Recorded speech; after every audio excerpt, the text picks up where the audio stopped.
Bonjour, aujourd'hui c'est le 15 septembre et je voudrais lire dans Proverbes chapitre 15 verset 18. Un homme violent pousse au conflit, tandis que celui qui est lent à la colère apaise les disputes. Proverbes chapitre 17-14 va nous aider à comprendre encore une fois les leçons magnifiques que se trouvent dans ce chapitre 15 verset 18.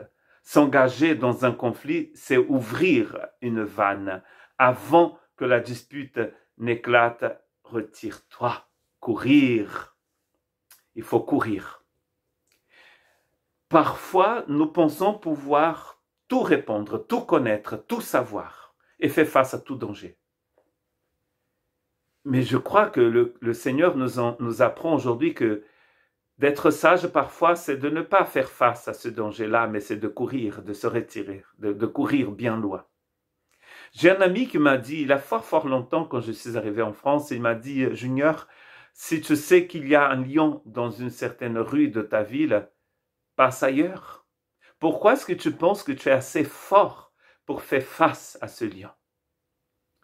Parfois nous tentons le Seigneur, n'est-ce pas? Retire-toi et dis, s'engager dans un conflit, c'est ouvrir une vanne. Avant que la dispute n'éclate, retire-toi. Parfois, tu dois te retirer de certaines situations, mais parfois, tu dois t'éloigner aussi des personnes. Le psaume 1, le premier psaume de la Bible, dit qu'il faut s'éloigner des moqueurs. Il ne faut pas s'asseoir avec les moqueurs. Si vous vous asseyez avec les moqueurs, vous allez devenir comme eux. Ou peut-être vous allez les évangéliser. Mais vous voyez, ça ne veut pas dire que vous allez vivre dans une caverne. Ça veut dire que vous pouvez être ailleurs dans certaines discussions aussi. Mais je pense qu'ici, c'est vraiment un éloignement géographique. Ne vous y trompez pas. Les mauvaises compagnies corrompent les bonnes mœurs, nous dit 1 Corinthiens 15, 33. C'est ce que je disais, les mauvaises compagnies. Paul est en train de parler à une église extrêmement complexe, n'est-ce pas?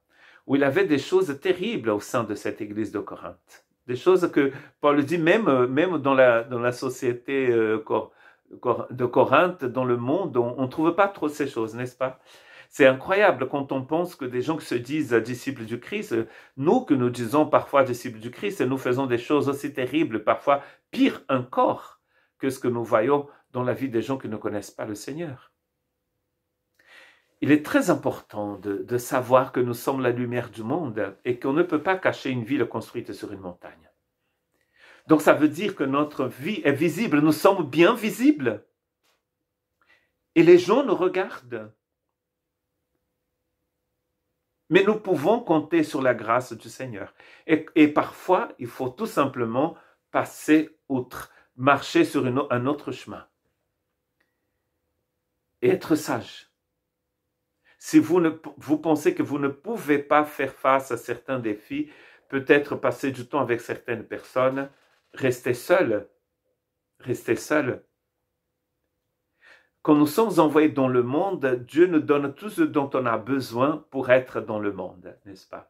Toute la force du Seigneur est avec nous. Paul, d'ailleurs, il prie pour les Éphésiens dans Éphésiens chapitre 1, à partir du verset 15, pour qu'ils puissent comprendre quelle est cette force, cette puissance, cette espérance et cet héritage qu'ils ont reçu du Seigneur. Dieu ne nous laisse pas orphelins. Que Dieu vous bénisse.